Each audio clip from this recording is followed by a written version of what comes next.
Good morning, good afternoon, good evening, everybody. No matter where you are in the world, we're sending you the greetings from the BH Futures webinar series. Good morning, good afternoon, good evening, everybody. No matter where you are in the world, we're sending you We have a very special guest with us in our second webinar series. His name is Adnan Behmen, and he's the Global IT Program Manager from Procter Gamble. He currently resides in Warsaw, Poland, but of course, closest to his heart is Bosnia and Herzegovina. So a little bit about Adnan. He's a globally recognized digital supply chain expert with over 20 years of experience in building Procter Gamble's supply chain excellence through IT innovation. Part of the team that is introducing innovations that make P&G as the master valuation in Gartner's top 25 supply chain rankings. He's an expert in end-to-end supply chain processes, IT innovation management, large projects, programs, and management, as well as shared services creation, operation, and transformation. The Bosnian graduate from Istanbul's elite Bogazici University, currently located in Warsaw, Poland, but operating globally. Adnan this morning, this afternoon, this evening will speak to us about leadership development and what it takes to go from student to professional in industry. Adnan, welcome to the BH Futures webinar series, and thank you so much for taking the time to speak to our students. Okay, thanks very much, Eddie. I'm honored to be here with you this morning or afternoon or evening, wherever you are, and I would be glad to share a little bit of my insights about what leadership is and how you can learn to be a leader. Before I start, I would like to share a few things about myself. So as Eddie shared, I'm currently based in Warsaw, although originally I'm from Mostar, where I have spent my childhood, my teenage times, where I finished my high school. And right now I'm working in a company named Procter Gamble, and I'm in charge of digital supply chain solutions. So what I would like to share with you today a bit is about leadership and what the leadership is, why it's important, and how one can start becoming a leader. This 1 hour session is obviously not meant to be comprehensive training on all of the aspects of the leadership, but it gives you a very good start, which you can use in growing your leadership skills. So as Eddie shared, I'm Bosnian. I have studied in Bosphorus University in Istanbul. I'm a computer engineer and industrial engineer at the same time. So I studied something called a double major program. I loved studying in Istanbul, being in Istanbul, and eventually I got a job offer from this great company named Procter Gamble back in 1998, where I started working for it, and I still work here. I had opportunities to be in various duties, starting from a project management to application manager, and then with the growing duties, eventually they become very big and global in scale. Working from Istanbul and later from Poland, I had a chance to work with the teams from Manila to China, India, Turkey, Egypt, Germany, of course, US, and Costa Rica, where I had a chance to meet some great of the people and learn lots from them, as well as learn how to lead. On top of my professional job, I also do few community duties for our country. So I'm on the board member of an organization named La Terra Nostra, which is a charity organization, which is helping primarily education in Bosnia. I'm a founder of organization, one of the founders of organization named ABSL, which has been recently formed in Bosnia, which is organization that is propagating shared services and therefore helping with employment. And as of past year, I have also joined the BH Futures Foundation as one of the mentors. So I have been honored by invitation by Eddie to share a little bit about knowledge in the leadership space. So as starting with any topic, if you want to learn about anything, you need to know what it is, why it's important, and how that skill or anything that you want to learn about, how it's actually done. So that's what I plan to share with you about leadership today. So the very first question is, okay, so leadership, what it is. It is a word that sometimes can be made considered too big or too small, sometimes considered not that important. So I would like to demystify that during this 1 hour video. So if you go to a dictionary, you will say that leadership is action of leading a group of people, leading organization, or having ability to do so. Many times, especially when I was younger, I would assume leaders are the people that are born to be leaders. They necessarily lead countries or regions or very large organizations, and unless you do that, you cannot call yourself a leader in a way. And throughout my career and experience, I learned one thing that is not true. So leadership is indeed leading a group, but this group of people can be a group of your 5 friends, could be even your family, or leadership could be indeed leading a large organizations on a global scale. The interesting thing is that the basic principles behind are always the same. And what I wanted to share with you is some of these basic principles in here.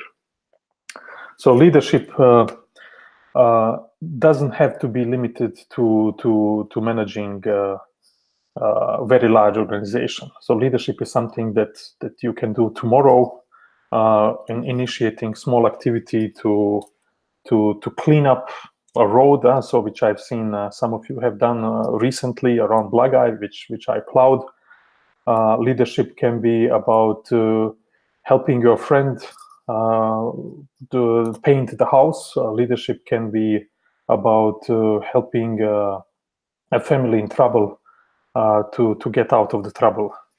The only important thing is that you don't do it yourself, but you do it with a group of people, and you engage that group of people, you empower them, and eventually you help me make sure that the execution happens. So, okay, if leadership is leading the group of people and achieving something, so why would that be important thing? Why would we bother to lead? And the very simple answer to that is that without leadership, we cannot get organized, and without us humans getting organized, no matter how educated we are, no matter how wealthy we are, unless we organize as a group, we cannot achieve amazing things. We cannot build major bridges, we cannot build beautiful buildings, we cannot make any difference in the world. Like being alone is limited factor. And this is why this is so important. Leadership skills allows people build amazing things, achieve amazing results. And leadership is important, particularly in some countries where we do not have it, or we are not taught much about it, because we do have amazing people in our own country, in our beautiful country. Whereas in my personal opinion and with my experiences, because we are not taught leadership, because we don't talk leadership, we are not able to bring our best potential on the table, and we are not able to do all of the amazing things that we are capable of. And many of you might have witnessed lots of talented people from our country or from neighboring countries in Balkans being very successful around the world, leading great teams, being great engineers, professors. But when we come back to our home, we are not necessarily very successful in achieving this. And in my opinion, the biggest reason for that is lack of skills of leadership, lack of potential trainings in the schools, and that's why I'm so much passionate about this topic. So leadership is important because this allows us organize, and once we get organized, we can do amazing things. So the question is then, so if we can do these amazing things, so the question is, can leadership be learned? Is this something that we get born with? So some people just get lucky and they get born with leadership skills, and therefore they can lead. Some people do have a charisma when they communicate, when they present, and therefore people like to listen to them.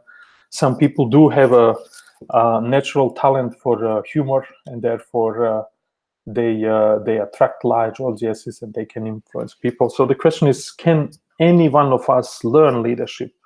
Is this something that we could learn in the same way how we learn mathematics or physics or any engineering topic? And what I will try to explain through this session is that it is possible. And it is possible, and I have learned it through my personal experience. Honestly, one of the things that I find a very big pity is that this is such an important skill, yet this skill is not educated in our schools. We don't get the leadership lessons necessarily. Therefore, we need to learn it by trial and error, which we all know it's probably not the best way to learn things. So leadership can be learned, and I have been lucky to work for a company that has very extensive leadership programs. So what I will share with you in the following 5-6 slides is how the leadership can be learned and what are the components of it. So how to lead? In my organization, we are proud to grow the leaders, and one of the main factors that enable us to grow the leadership skills is the model that has been built behind. And this model consists of five words that start with letter E. So we call it 5E leadership model. This consists, as you can see on the screen, by envisioning. And I will talk a bit more about that later on. So envisioning is all about creating a vision, understanding that something can be improved, there are some opportunities, and therefore creating a vision that can be communicated to other people. It is about engaging, and in simple terms, it's about communicating your vision. It is about energizing, and energizing is all about creating energy in others with your words, with your messages, with your actions, creating energy in other people and therefore motivating them to keep moving. It's about enabling, and enabling is about removing any barriers, empowering people, giving them necessary resources. And at the end, it's about execution, which is eventually the biggest element over here, because that's where the most of the time and energy and funds is used. So let's deep dive into envision and see what it means to create a vision and communicate it to others. So what I will have here is two simple visions that have been shared with some of the great leaders in our history. The first one is Kennedy, which was an American president, which was a person who has eventually brought United States and landed men on the moon. And second one is Martin Luther King, which was a person who was fighting for rights of minorities in United States back in 50s and 60s. And he has he has led a huge group of people that eventually changed lots of laws in the United States that to allow bigger equality among races. So what Kennedy did is the following. So he has found a problem, and this is usually where the leadership starts. It starts without identifying opportunity or identifying any kind of an issue, something that can be improved, something that where our community or our group of people is not performing as well as it should. perform.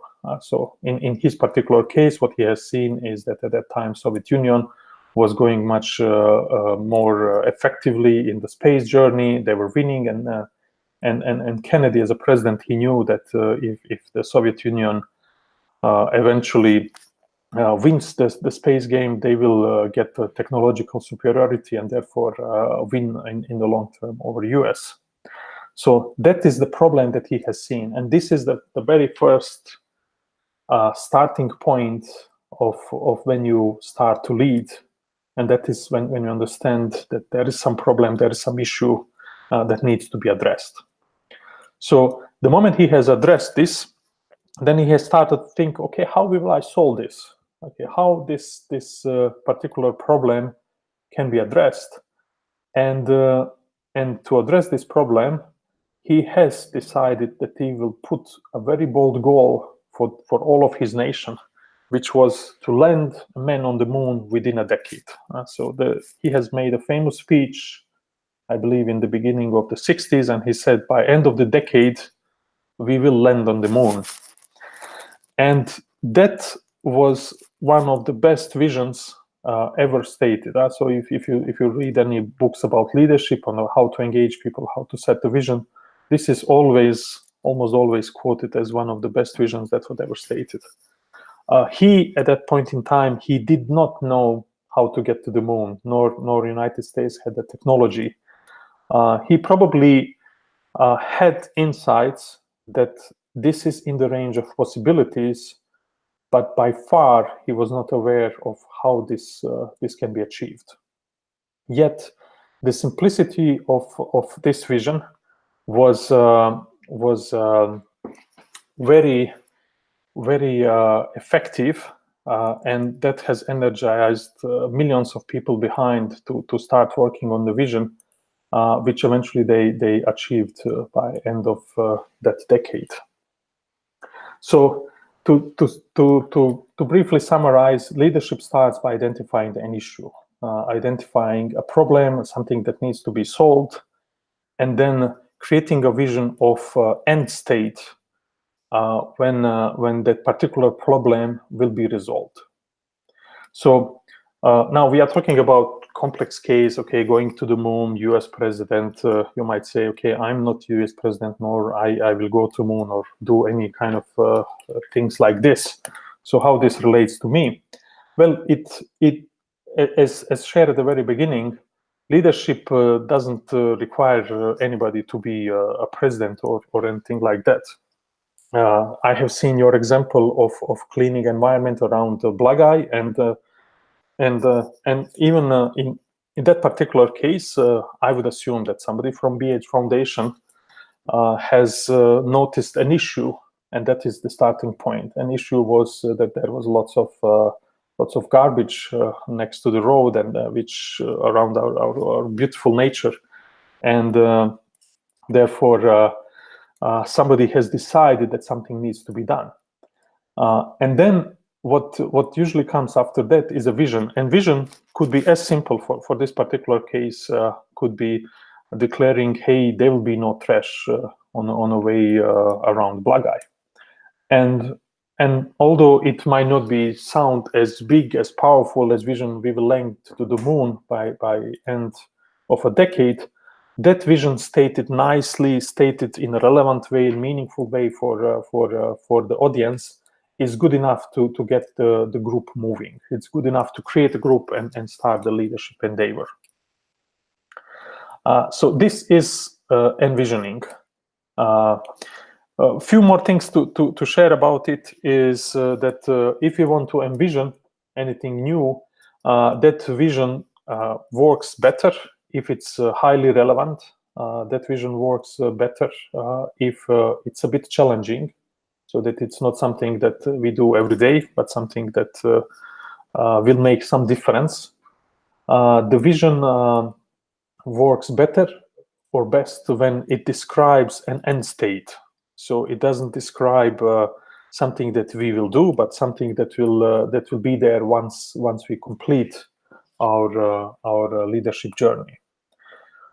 In this case, Kennedy said, "Okay, we will land to the moon," and I assume somebody from from BH Foundations said the roads to Blagai will be clean, and that's what envisioning is all about. So going forward, once we do have a vision and we can put to the vision statement, then comes the second step. And second step is all about engaging. And all about engaging is about communicating to other people.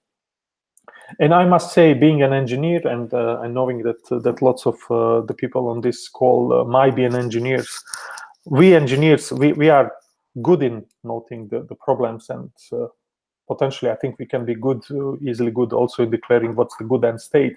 Communication is sometimes a challenge. And this is just a stereotype, so I'm not alluding that this applies to everybody in here.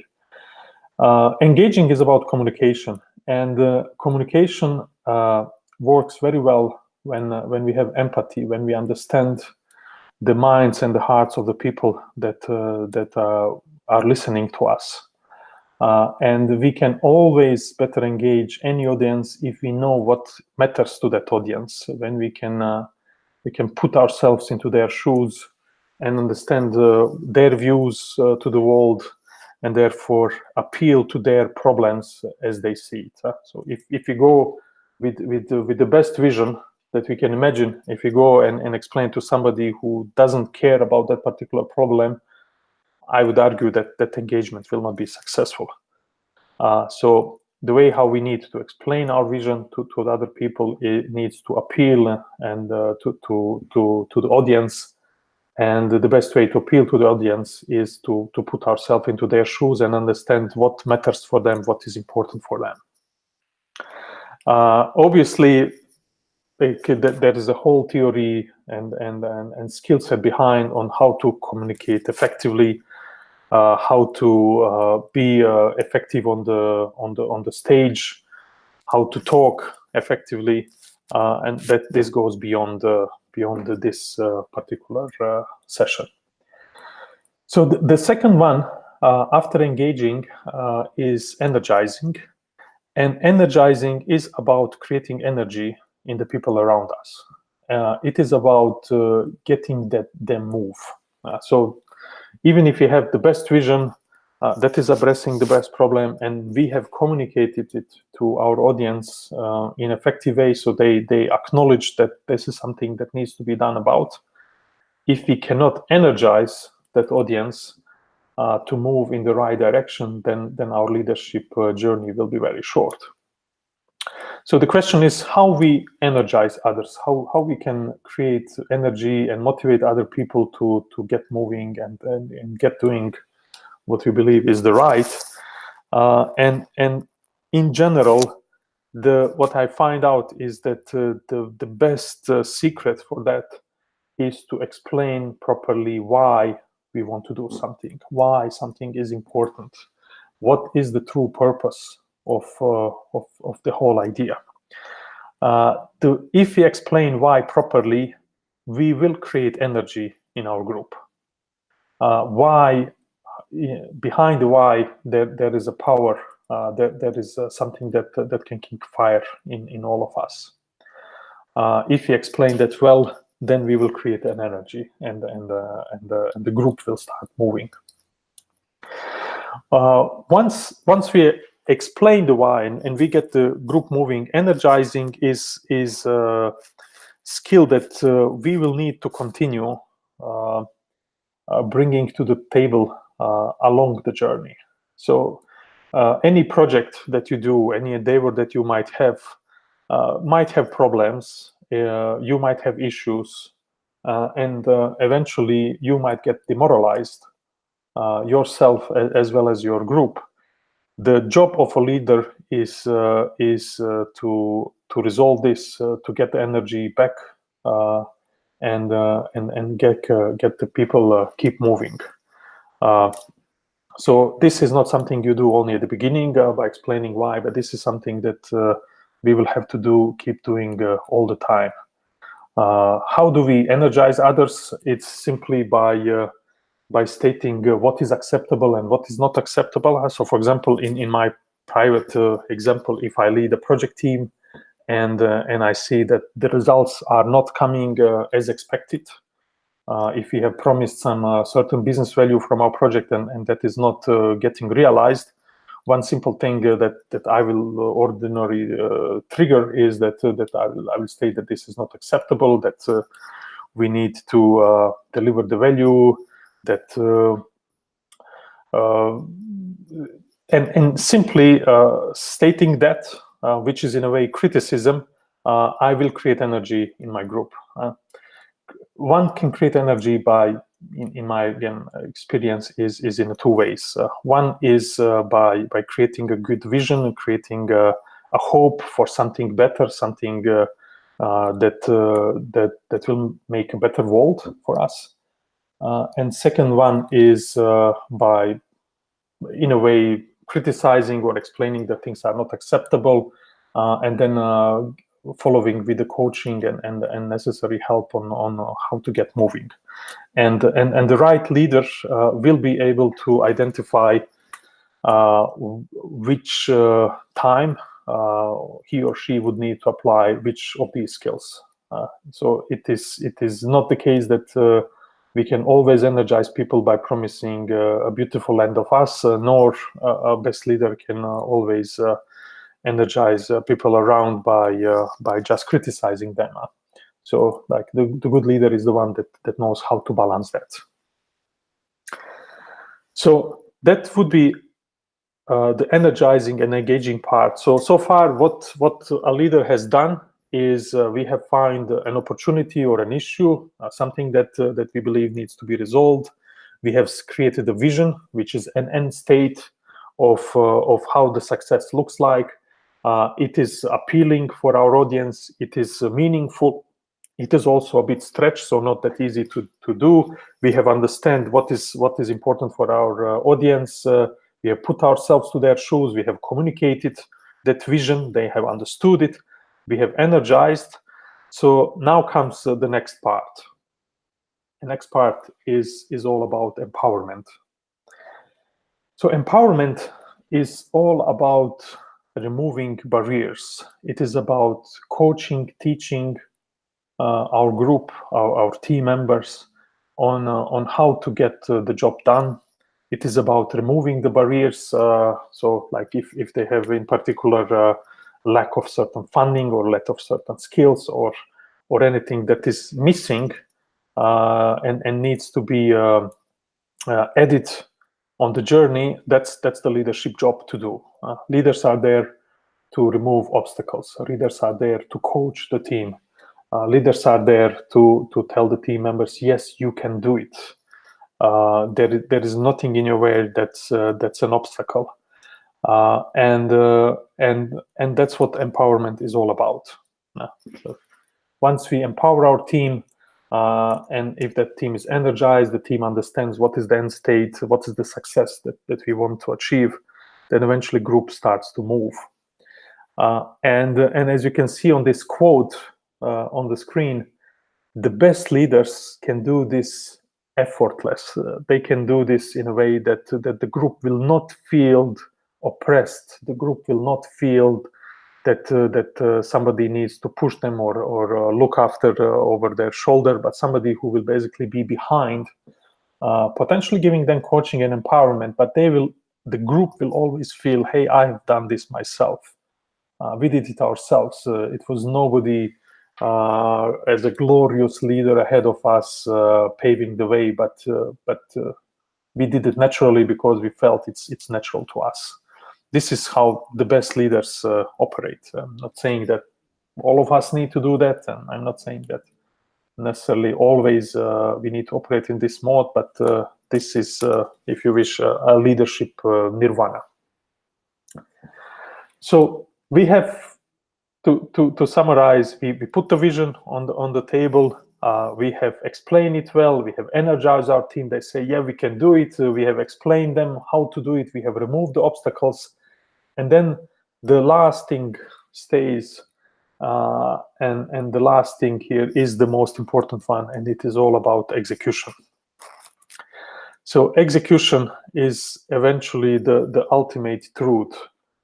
any vision, any energy, any kind of a good will thinking by the group will be eventually hallucination, as Henry Ford quotes in the displayed quote.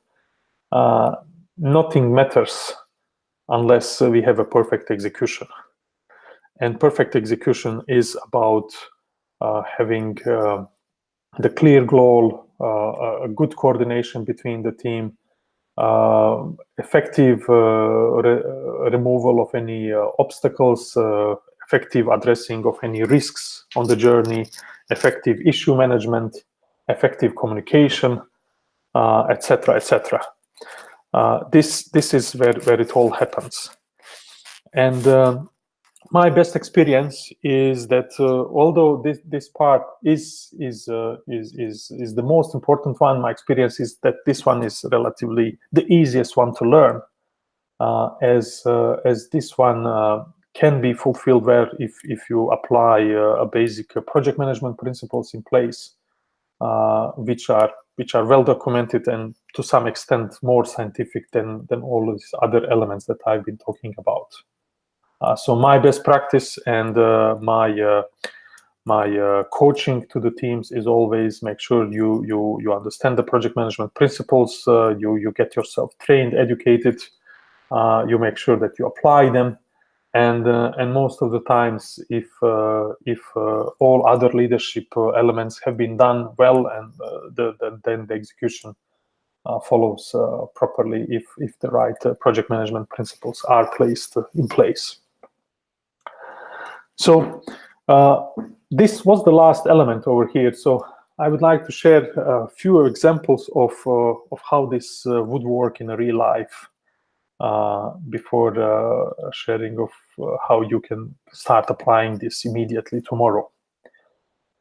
So I would start with one example. So right now, for example, in my company, I'm working on one very large program. This program is about upgrading our IT system. And it is a program that will cost company in triple-digit millions of dollars. So it's very expensive. So when we have started to create a vision for this, we have understood that this system, which is very old, it's multiple decades old. We have foreseen that there is a problem over here because in a similar way is if you have a car that is too old, eventually that car will broke and leave you along the way, and obviously we don't want that to happen to our company. So we have noticed the issue that that system will have to be replaced. So what we have done about this is that we have created a vision that we will replace that system by a certain year. We put a deadline of 2025, and we have said that although it's a very expensive project, we will complete it by that time, and it will not just be the upgrade, but we will bring the company capabilities to the levels of fourth in the industrial age. So fourth industrial age, for people that might not be aware of it, is the new hype about digital supply chains. It's about introducing robotics, whether it's a white collar work or the plants introducing IoT sensors, etc., etc., etc. So it's about massive automation all over the supply chain. So we gave the promise we will finish it by 2025. And this will be a profitable project for the company, and it will prepare us for next decades so that we can effectively compete with our competition. So that was the envisioning part. And then we went to engage. And obviously, when you ask somebody for triple-digit millions of dollars of an investment, you need to have your message straight. It's obviously a complex message to be passed. So we have spent quite a significant amount of time preparing documents that have the right explanations, that they explain it in a right way to the right person. And obviously, we had the different documents for different people, because if you remember on the engage part, you need to put yourself into shoes of that particular person. And shoes of different people are different. So we went on the journey, we explained it. And once we have explained it, now we are in the phase where we need to energize everybody to get moving. And that starts obviously first by explaining everybody why we need to do this, explaining the vision, which is appealing, which is about, hey, we want to compete better with our competition in the following decades. So if we do this right, it will make a major difference. So we get everybody energized, and then when it comes to enabling, obviously we need to release people from their current duties so that they have enough time to work on this. We need to get the necessary funding for educations, get everybody educated. And then as we go into execution, obviously we will follow the project management principles, which are in the line of PMI standards. So it's something that's well codified in the industry. So that's one example from my personal life, something that I spend most of my time at work. If I would take another example, let's say we would use an example of cleaning up environment in our beautiful country. So let's say you have done a black eye, but if I go on the road, and maybe I will discover that we have significant issues around, let's say, Boračko Lake, which is also in the middle of the Bosnia. So if I would note that an issue, so I might say, hey, my vision is that Boračko will be clean by summer this year. Being clean, completely clean of all of the trash, or putting a clear expression of end state allows you to envision that, so that you know what we are talking about. Also, putting some time due date generally makes the vision stronger. Then, of course, then we will need to engage the people, so explain them the problem, energize them, explain why this is important, enable them, so potentially organize some transport, organize any equipment necessary to do the cleaning, and then create an effective plan on how this will all be executed, and go and execute and check boxes along the way. Yeah, so that would be an example of something hypothetical, still explained again in the same logic. So at this point in time, I think I talked a lot, so I will pause a bit to see if there are any questions. So Eddie, if you could pause any questions, I would be glad to answer from the audience. So Adnan, thank you very much. I am going to ask you a few questions, and we're going to start with the first question here, and that's from Haris Salmanovic. What shouldn't you do? So what should you not do when trying to get people energized? What you should not do when you want to energize people. Okay, that's a good point. Haris, thanks for the question. So certainly, I have mentioned the criticism when I was talking about energizing. This needs to be positive in a way. So I know criticism sounds as a negative word, but anything that will demoralize our people obviously is a negative energy. So certainly criticism beyond unconstructive criticism is probably the most simple answer to do it. Unconstructive criticism is criticism that goes against somebody's character.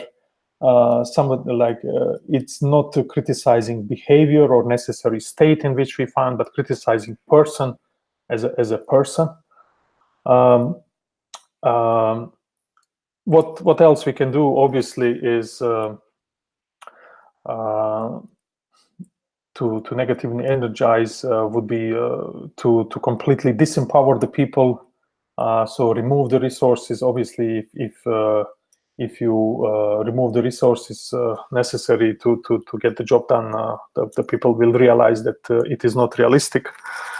I would also argue that setting unrealistic goals could decrease the energy, because no matter that we want to do good in the world, if our vision is unrealistic, if it's absolutely crazy, then obviously that will disenergize people, because they will lose trust and morale to follow you. Yeah, so hope this answers your questions, Haris. Very good. Thank you, Adnan. We have a few more questions for you. So the next question is actually a little bit into P&G. So you can let us know whether you want to answer this one or not. One of the gentlemen has asked, on August 1st, 2014, P&G announced that it was streamlining the company, dropping and selling off around 100 brands from its product portfolio in order to focus on the remaining 65 brands. So scaling it down, he's saying, when is it time to fire less productive workers, dropping products that create less revenue? I guess there is a element of leadership in this, and you may or may not have the answer, but that was the question. Yes. Well, I will answer it, not going into all of the details. So I've worked on that project, so I know it. This was not about firing people.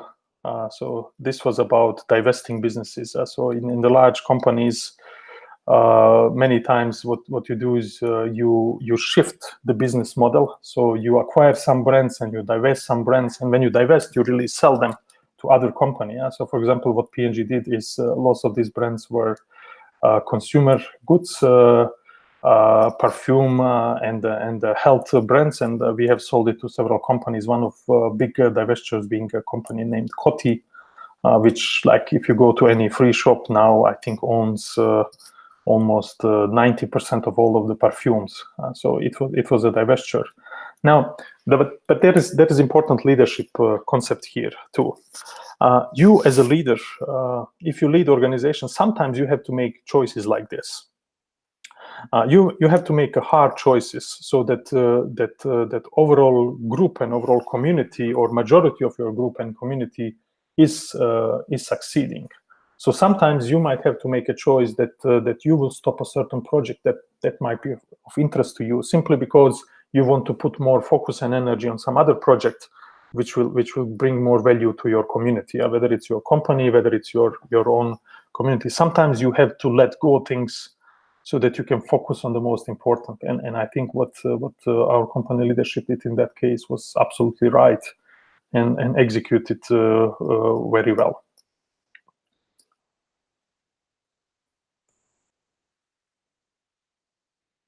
Okay, thank you very much, Adnan. We have more questions your way. The next question comes from Ms. Zvonimira Jakic, and the question is, with which challenges and difficulties have you met in your leadership? So maybe if you can give us an example of some of the biggest challenges, or one of the biggest challenges and difficulties that you had as a leader in your organization. Okay, yeah, thanks, Zvonimira. This is also a very good question. The biggest challenges, certainly, I have faced lots of challenges in engaging, as sometimes we need to make a major difference or run a major program, and engaging, whether it's a top leadership or engaging the right people, or all the right people, understanding which are all the people that you need to engage, is a challenge. Like, probably I had a few good learnings from those experiences. Apart from that, obviously, you generally always face challenges with execution. So any plan that you create is just a good plan before you start executing. The moment you start executing, most of the plans needs to be worked and reworked. So you discover issues. You discover obstacles that were not planned, and you need to struggle and rush through them. So obviously that is lots of challenges that you can face in that area. When it comes to energizing and enabling, I personally I would say that generally did not have much issue, because I would argue that once you explain the things right and enable people, then you can achieve it very well. And then envisioning, I could argue that every single vision can always be better. It can be more polished. It can be better explained. It can be bolder, tougher. I would argue that many times in my career I have set too stretch vision or too simple vision. So sometimes we just achieve it too fast, and we say, yeah, well, we could do more. Sometimes I could argue that we have set too stretch goals, and yes, indeed, I would argue that there were a few cases where people would be demoralized because we could not achieve the stretch goal we set for ourselves. That's a great answer there, Adnan. Okay, we're moving along to another question that we have. It comes from Miss Belma Alispahic, who's currently in Sweden. What is the optimal way to recognize struggles of your team members, and how do you address them? Optimum way to identify struggles of your team. So there is something when it comes to execution in particular. In the execution, I recommended project management principles to be applied. There's one technique in project management called agile project management, which includes a regular retrospective. And retrospective is a meeting where all the team members sit down and they basically explain what we have done well and what we didn't do so well and what we need to change. I found this regular meetings, regular drumbeats, openness, allowing people to share what is on their minds, one of the best ways to flush out any issues that they're facing. And that allows everybody to create a new corrective action, set new standards of operating that allows the team to improve. I strongly recommend it, no matter if you run like necessarily project management with agile methodology, to regularly have a retrospective, sit down and review how the things are moving. If we may, we've got a few more questions for you, Adnan, that just keep coming, so people are very interested in this topic. The next question is from Damir Bajramovic in Banja Luka, and his question is, how do you build trust in a team? What really undermines the process of building trust the most? Okay, yeah, Damir, this is another very good question. Thank you for that. Trust building. So I will explain you what I do to drive the trust. First and foremost, I need to trust my team. So the moment we create a team, if I'm not a trustful person and I don't trust their opinions, their voices, obviously, then I cannot set any example to be followed. The second thing is I expect everybody to be open, brutally open, and apply what we call a straight talk. So to bring any issues to the table, no matter how sensitive they are. I think that's a very important element in the trust, ability to speak freely and openly. And then obviously trust comes through the personal relationship, and personal relationship requires some investment, especially if you do it at the work. So if I would manage a large project, I would make sure that we do have a regular extra time for bonding, for like, I don't know, going to dinner together, having some offsite meetings, spending some time and energy in building the team, because once we build a team and people create bonds between themselves, then eventually trust comes along. So that would be my first top 3 items. Fantastic answer again. Okay, we have a couple of more questions. Milan Kusmuk, hierarchy versus organization. Which structure do you prefer, and why? Okay, hierarchy versus organization. You mean a flat organization, I would assume. Yes.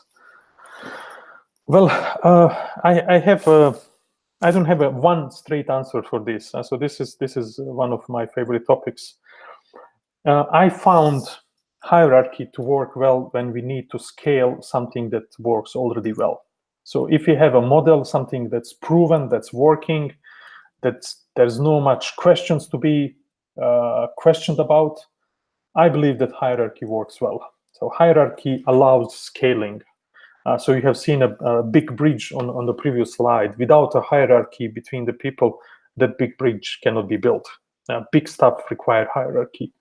However, hierarchy is not efficient when you are innovating.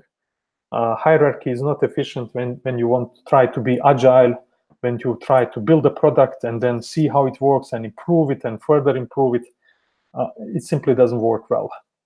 So if you are in the innovation business, which eventually all of us have to be all the time, working in more flat organization, hands-on, no hierarchy will get you much faster where you want to do, when you want to go. But once you build a product, once you have a prototype that's working and you have a product that's ready to be launched in the market, then I would argue that that hierarchy can go a long way.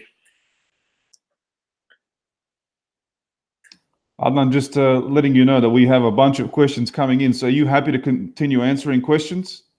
I would have, so if you have 5 minutes left, I have a last few slides for last 5 minutes. So I would like to proceed. Yeah. Okay, good. Thanks, Eddie. So now at this point in time, okay, I hope I have answered this question whether leadership can be learned. Certainly yes, and certainly all of these principles apply from leading from a very small team of your friends to managing a very large corporate projects or transformations.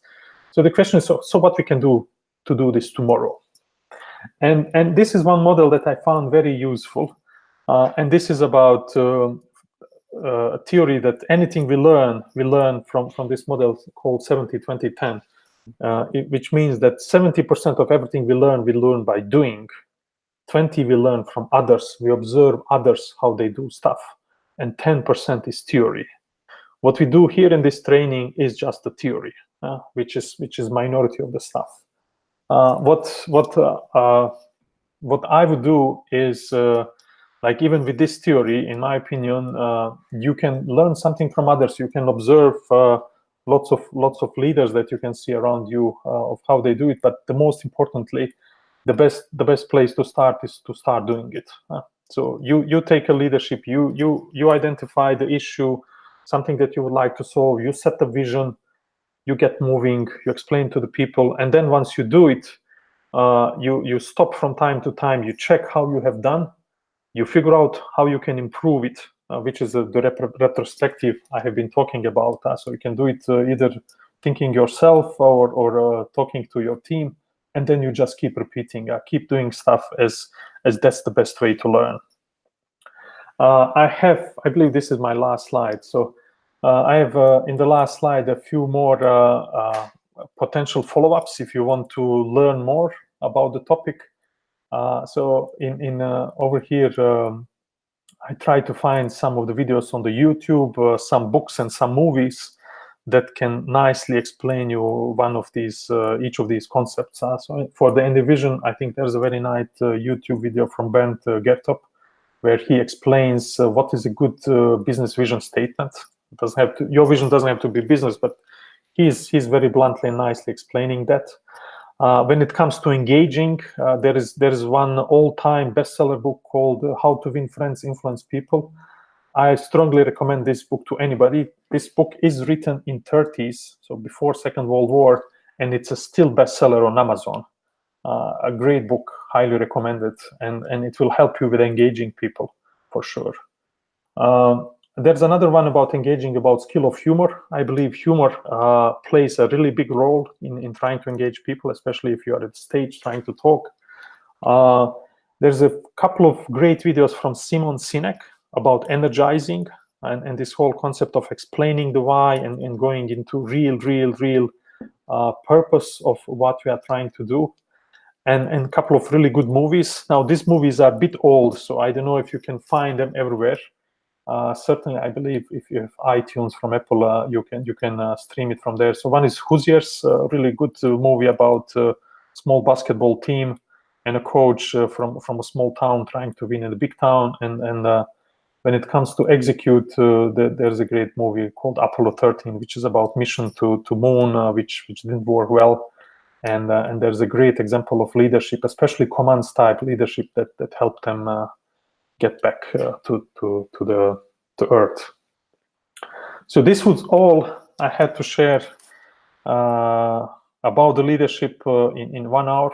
I hope you had a good lesson, learned something new and something that you can apply within your communities immediately tomorrow. So Eddie, with this, I don't know if you have more time. I certainly have more time to continue with the questions, so we can continue with questions. Well, that's great. Adnan, thank you so much on behalf of everyone on this presentation. And we will take you up on the offer to ask you a few more questions. There are a bunch of questions in the chat here, so I'm going to go from the top to bottom. And I guess you can give short answers. We have time.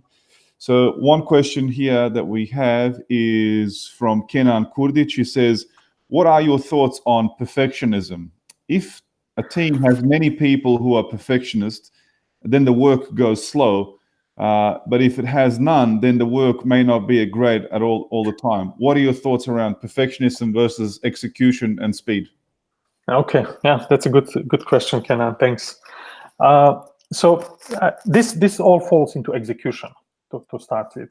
So like I assume you already have a good vision, understand the problem, engage the people. Now you get moving. Perfectionism indeed can get you in the way. And if you go into the project management principles, what a good project manager will do will set the standards on the quality of a product that you need to deliver. And that quality will be well defined. So the moment you start to go beyond that quality level, the job of a project manager is to cut it and stop it, and make sure that the team gets moving to meet all the deadlines, whether it's a schedule, whether it's a cost deadline, whether it's a quality deadline. The good project manager will intervene, will explain properly, if necessary, properly energize the team to get moving into right direction. Thank you so much, Adnan. Really good answer there. I really learned something from that too. Next question is from Benjamin Isic from Tuzla. Have you ever had yourself in a situation when you relied so much on some team members that they became almost indispensable? Is that even possible? Yes, and yes. That's a very simple answer. Yes, that does happen. And sometimes, for example, in large organization, even these people leave a company. So like this leaves you into unpleasant situation. But certainly that happens. The job of a good leader is to look at all of the risks. This also falls into execution, by the way. And if you do, again, proper project management in the execution, you will assess all of the risks on your project. And one of the risks is that eventually you will have some indispensable team members leave. So you need to have a plan B for that. So there's a follow-up question on that one, which is, so what is the best way to get rid of those people who consciously sabotage the project because they think they can't be replaced? Okay, so now that's a little bit different. So now we are talking about people that are irreplaceable, but also at the same time sabotaging the project. I would not link this necessarily in the same way. So if anybody is sabotaging the project, if anybody is sabotaging your mission, the job of a leader is to handle that, and that's one of the most important leadership jobs. Your job as a leader is first, obviously, to try to address it by providing necessary performance feedback. But if a thing starts to continue, then you have to make a hard choice. And leadership is about making hard choices when you have to do it. Okay, excellent. Next question, Riyad Saric in Sarajevo. Esteemed Mr. Behmen, what is your opinion how overheads could be reduced during the agile project development? How the overheads can be reduced? Yeah. Okay, so Riyad, I was not planning to talk about agile project management, but let me go into that a bit. The overheads on the agile project management, I would assume that you will consider anybody in running the Scrum, so either a Scrum Master or the product owner, and then obviously you have a team that's there to deliver the job for you. The good Scrum Master will make sure that obviously all of the team members are allocated all of the time, which means that they are continuously contributing, therefore not being necessarily overhead. And then I would argue that in the case that you see that you have people that are unused, then at least on my project, what we really do is we release those people to some other projects. I hope I'm answering this properly. Please let me know with a follow-up question if there's something more specific that you think of. Okay, thank you. I want to jump one question and go to Mr. Amir Grgic in the Netherlands. His question is, what do you think is the most important trait a team member should have? The most important trait of any team member on the project or on your team, integrity. In my opinion, I can have people with skills, with lack of skills, with lack of knowledge, even sometimes lack of discipline. But if I have team members that lack integrity, then that's a massive problem, and eventually something that will drown the team down. Now, some of you might not be aware of the word by integrity. Integrity is in particular about people being consistent, what they say and what they think. It's about not lying. It's about not cheating. It's about truly doing what is right for the team. So if integrity is absolute base for anything good we can build. Excellent. We go to Mirza Mehdic. How would you go about getting cohesion among a team who disagree? Okay, thanks, Mirza. Cohesion with the team that disagrees. So first, disagreement is not necessarily something bad to start with. So disagreement is not something that eventually we should avoid. If we all agree on something, then there is a good chance that some of us are obsolete in the team. So the job of a leader is not to suppress disagreements. The job of a leader is to create the platform where disagreements can be voiced, they can be discussed, and at a certain point in time, the leader's job is to make the final call. So like I've been in lots of meetings where we have like 20 people that is discussing, and maybe we have 5 different opinions. When these meetings worked well is when at the beginning of the discussion, the leader said, okay, now we're going to discuss this. We're going to put all the pros and cons of all of the options. We're going to give our best to explain why we think that our opinion is the right, and we will try to make a consensus decision. So we will try to all agree by the end of the meeting. But if we do not agree, I make a call, and I expect you all to keep rowing in the direction that I've decided. So that's in a way the most effective way how to create a cohesion going forward. Thank you, Adnan. Going back to another question now, I see Mr. Milan Kusmuk, who's currently in Oslo in Norway. How to lead the change with organization without making it too painful? What is important to do in order to implement the change without getting big resistance from team members?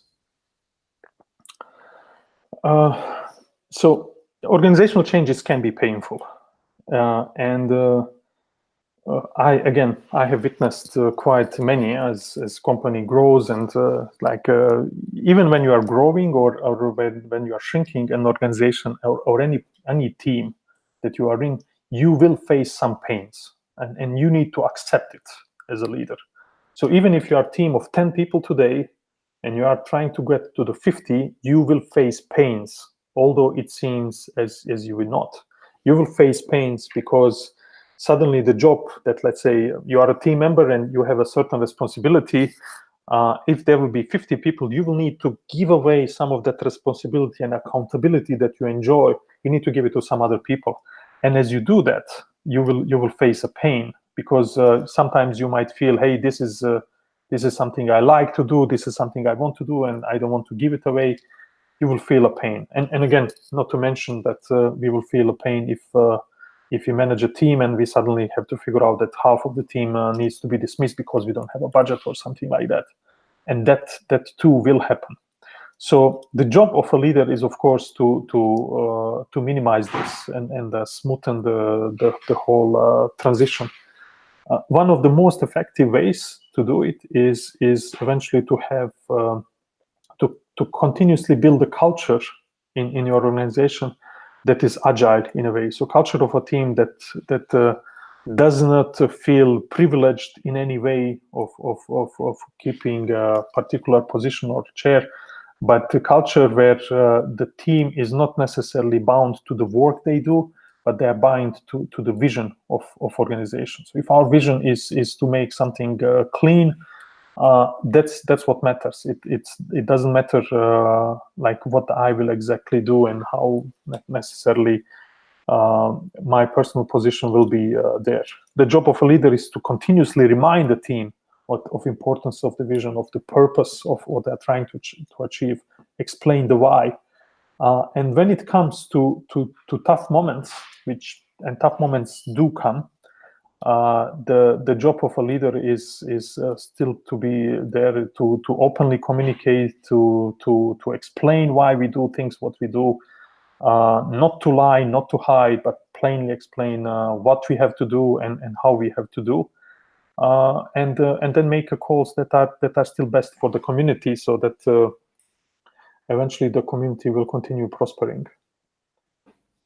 So just letting everyone know, it's 12 minutes past the hour, and we're going to have another 18 minutes maximum. Then we're going to shut our webinar off, if that's okay with you, Adnan. Yes, that's okay. Next question is from Tuzla. It's from Miss Ivana Stjepic. What about motivation? And can motivation relate with the energize in the 5E?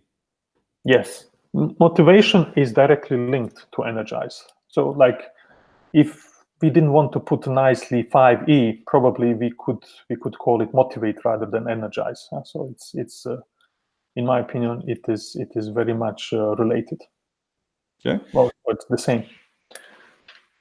Amer Grgic in the Netherlands has another question, which is a follow-up to the answer about the flat architecture that you mentioned, that is better for starting something up faster. Do you think there should still be a leader appointed, though? Sorry, I didn't get the last sentence. Do you still think that? So in a flat architecture that you mentioned, that's much more efficient in getting something started up faster, do you still think there should be a leader appointed in that particular structure? Yes, I do. Even if we are all equal in the flat organization, one person needs to take a leadership job, bring the mission to the end, and then maybe another person will take a leadership job, and then the previous leader will be a follower. That's how the flat structure organization looks like. But there has to be a leader, somebody who's accountable, somebody who will make sure that things get done. In my opinion, leaving it to the plain organization to do something, it's in my opinion, it's very difficult. We have a very good question again next from Miss Vildana Hrnic from Banja Luka. She says, if you see potential in someone to grow with a project, but you are sure that currently he or she can't do it on their own, as a leader, is it better to empower others to grow or to finish the project yourself quickly and efficiently? Okay, so I must admit I did not fully understand. So if somebody, you can grow the team. So I understand it's about between the conflict of growing the people or finishing the project efficiently. Correct. You understood that correctly. Yes. So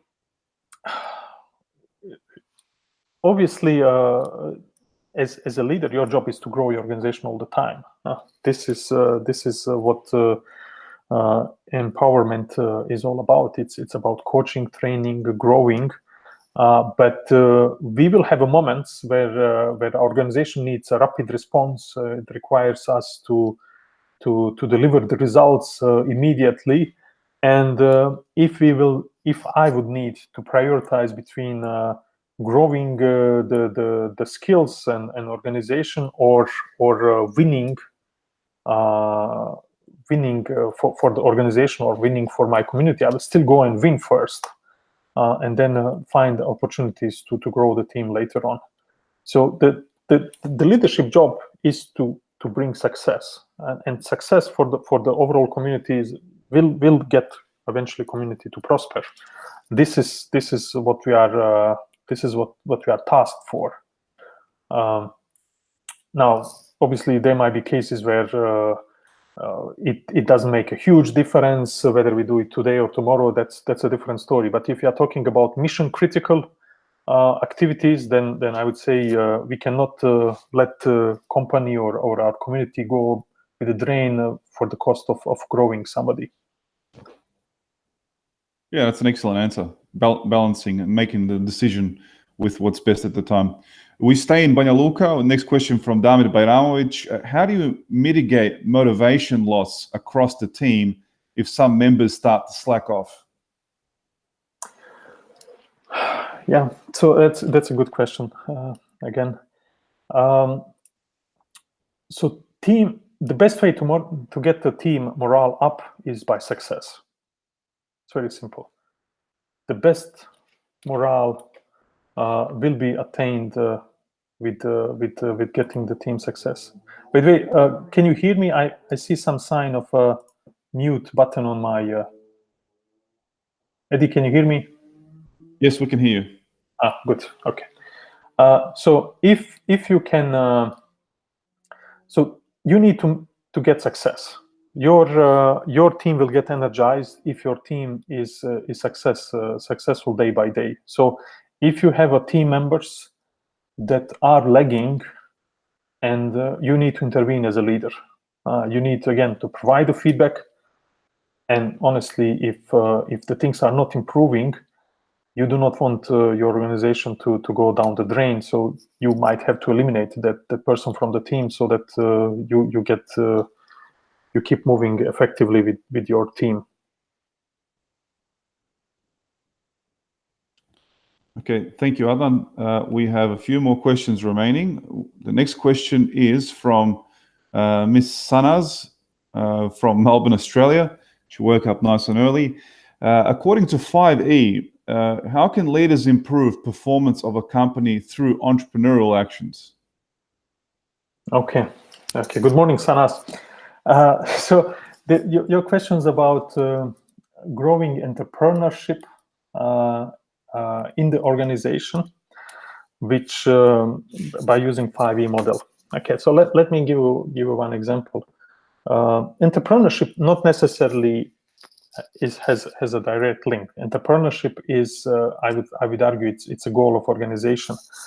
Many large organizations do struggle with entrepreneurship because you have lots of people in the large organizations, so nobody really feels true ownership for a success. So if you want to grow entrepreneurship, obviously you need to state that this is expectation from your people. You need to encourage them to find opportunities. And remember, the leadership starts the moment you see opportunity. You need to see opportunity or a problem, and therefore you can create a vision and go forward. So you need to encourage your people to find opportunities. And in entrepreneurship case, finding opportunities might mean is finding, let's say, new revenue streams for a company, finding a better way of solving your customers' problems, or it could be also potentially finding ways how to get more productive in the organization. So the companies needs to encourage people to come up with this, and then using your 5E model, then eventually your organization team members will start to lead in certain areas and bring those changes, whether it's the new products, whether it's productivity improvements, whether any other improvements. The team members, once you empower them, they will start to read and potentially bring ideas to the table.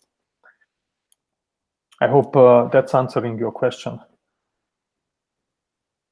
Thank you, Adnan. We're moving right along. The next one's actually a really good one because a lot of students can relate to this. So if you're a young individual, whether you're doing an internship or you're starting your career in a company first few years, should you be developing your leadership capacities even if you're not in a managerial position in your company? Yes. It's a simple answer, yes. In my opinion, you even don't need to wait to start working in a company. My opinion is that you can exercise leadership and build your skills as of tomorrow. And as I've shared with this 70-20-10 model, you learn most by doing. So getting a little bit of theory and trying to exercise leadership even in over following 7 days with some simple achievement will get your skills up. Excellent. Thank you, Adnan, on that question. We have more. I'm just scrolling through a lot of people asking questions. So we have Adela asking, to define a realistic goal is quite difficult, or at least it can be difficult in my point of view. Is there a general rule or opinion if it is better to set the goal a bit higher or lower in order to keep the team motivated? Adela from Köln. Okay, yeah, Adela, this is also a very good question. As a matter of fact, I have a separate training on vision setting, which is kind of 20 slides, just in particular on that topic. And in this training, I'm explaining that you need to find a sweet spot between crazy good and like super easy, realistic goal. And in my opinion, in the way how I explain in that training, is that this really comes with your experience. This is not something you can just learn from a book, but you need to fail several times and adjust your skills. And over time, you start to realize what is realistic, what's possible, and what is not realistic, and will just demoralize the team or will eliminate your credibility. So experience is the answer. Another one, by the way, Adela, another one thing you can do is, obviously you don't need to rely only on your experience. You can go to some people that are experts in the area, and you can check with them what do they think. So let's say if you work in a company, you can check with your manager, you can check with your mentor, you can Google it. I guess that's the multiple ways you can find what is a good goal for you. Okay, excellent. So I think we're all out of questions. There's probably a few more popping through now, but I'm just conscious of time. So maybe, Adnan, just towards the end, before we close off, we have a lot of people here in Bosnia on this webinar. A lot of people are going to watch this after we finish because they didn't get a chance to join live. Thank you very much for all the time and answering all the questions. Can you leave us with some final words in terms of young people developing their leadership skills in Bosnia for bringing about change, the way they perceive what needs to be changed? Okay, yeah, thanks, Eddie. Well, my final word will be simple. I think we need leadership more than ever. I think that generally leadership is not taught in our schools and even in our companies, and that's a big pity. I think leadership can be learned. It is not difficult to be learned and can be further enhanced with experience. I would encourage everybody in our country to simply embrace it as something that is not that comes with your genes, but something that we can learn, and to continuously learn it and exercise it. There's so many things, good things that we can do with our free time, with our capacity. And my guidance to this audience, as well as guidance to any young people in my company, is just get engaged, get moving, get something done, sit down, see how that went, what did you learn, what didn't work, what worked, and then try again.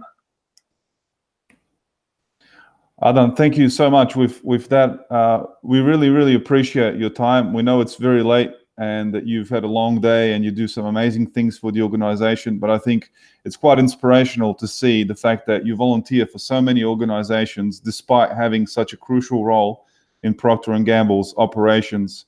I think you've inspired a lot of people on this webinar, and I'm sure you've inspired a lot of people who will watch this later on. I can see the comments flooding in on the right-hand side here, asking, basically complimenting you on a great presentation, people wanting to connect with you. I think you've done a brilliant job. I've certainly learned a lot of things, despite the experiences that we have, irrespective of what you've done in your life. You can always learn something new. So thank you personally, and thank you on behalf of the entire foundation. With that, I'm going to finish off our webinar and just ask everyone, please follow our YouTube channel, share this webinar with others. You can never get enough leadership advice, regardless of what experience you've had in life. And I'm sure Adnan is more than happy to connect with you on LinkedIn if you're based in the foundation or outside of the foundation. Everyone else, thank you very much for joining the presentation. Hopefully you enjoyed that, and we look forward to seeing you again live in our next webinar series, which will be on in about 10 days' time. We'll be sending out emails regarding that. Adnan, thank you again very much from the bottom of my heart and on behalf of the BH Futures Foundation. This was the Futures webinar series. Good night, everyone. Thank you. Bye-bye.